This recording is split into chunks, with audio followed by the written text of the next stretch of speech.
Hi, Tim here with the introductory segment from the NC State Chess Team video series on opening theory. Today we're just going to take a purview of the most fundamental concepts within opening theory and look at just broadly the type of games that can be played. The following segments will really show the key variants within each of these type of games, and additional video lessons will follow showing very specific sub-variants that can be played specifically at the highest type of competitive chess level. So the first thing that generally speaking gets mentioned with players when it comes to chess is the question, well, what type of style do you play?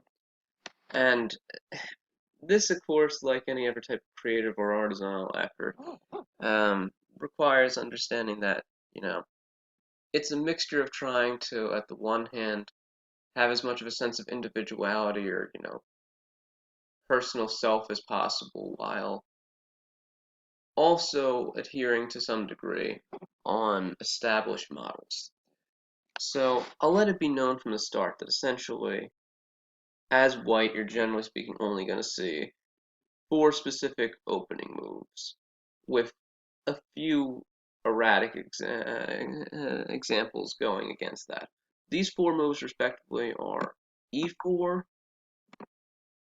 d4, c4, and nf3. Now, each of these essentially is correlated with a specific type of game. E4 has two different types of structures, which is when you move it, black will respond in a symmetrical type of fashion with E5, which is known as an open game, or black will respond with imbalance, either in a manner with C5, known as the Sicilian, E6, known as the French, and C6, known as the Caracal.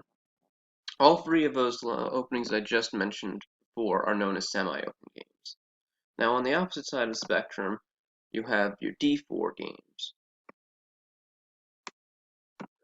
which black can respond immediately with D5, which is known as a queen pawn game or a closed game, or can take a slightly different route with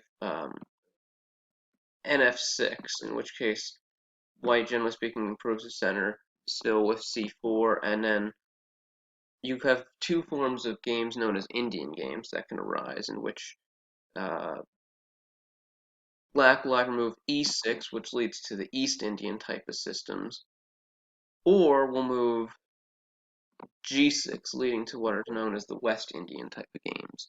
However, it should be known, even with the e6 type of variation, that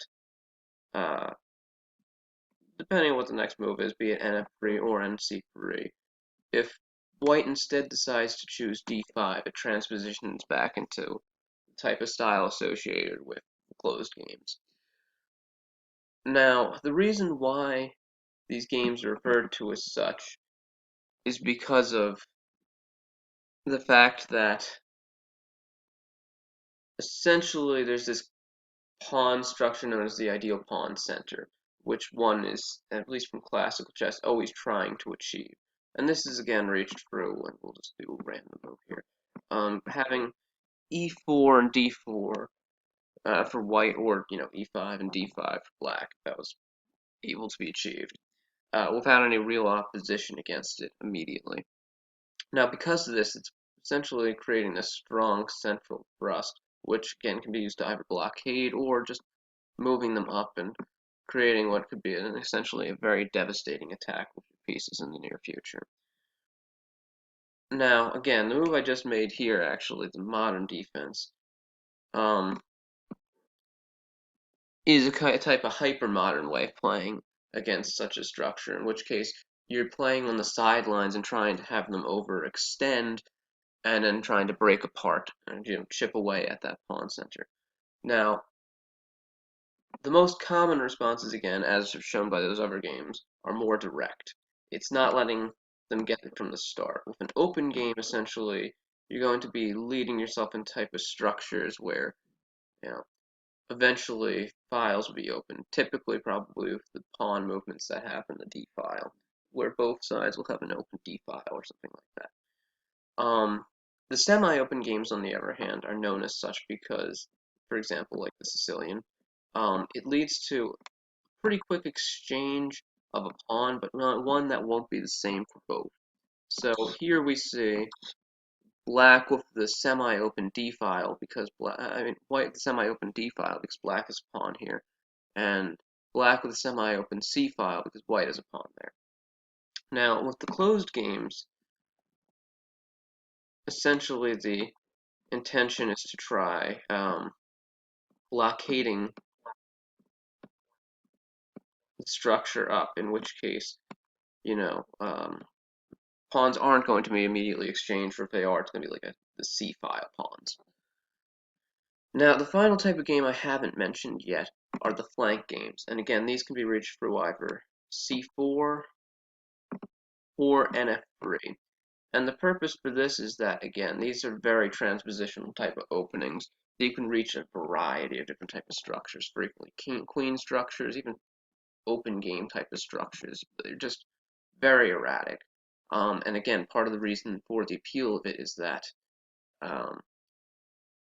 it forces pawn structures that might be more Indian-based or just go against the grain when it comes to open or closed games. There also can lead to games where the other player will overshoot. There's just a lot of different reasons for a game like that. But they also are games that you shouldn't start with if you're just trying to get used to openings, because they require a lot more theory and they require a lot more understanding of pawn structure.